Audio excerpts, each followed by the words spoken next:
उगी गईले दुई जी के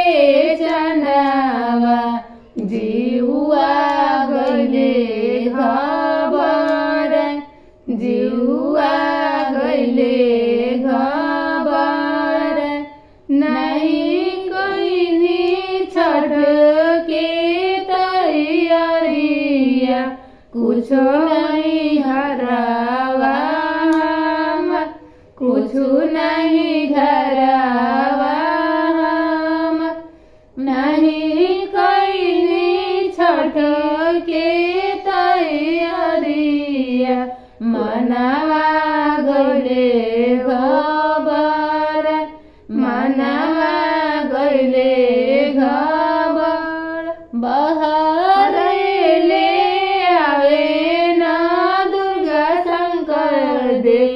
घनी बैठी मनावा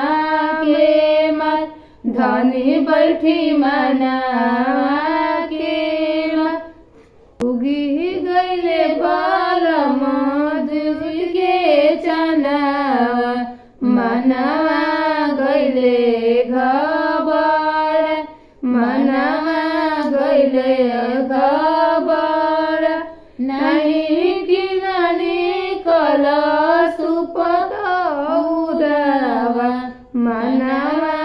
गईले खबर एतना बचन सुनले शंकर दे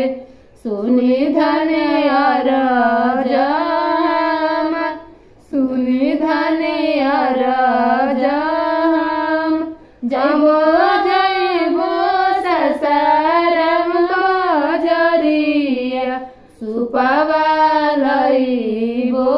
खरीद सुपावा लईबो खरीद कर धनी छठ के तैयारिया चल चल अर्घ दे हम चलब अर्घ दे उगी गईले दुई जी के चनावा मनावा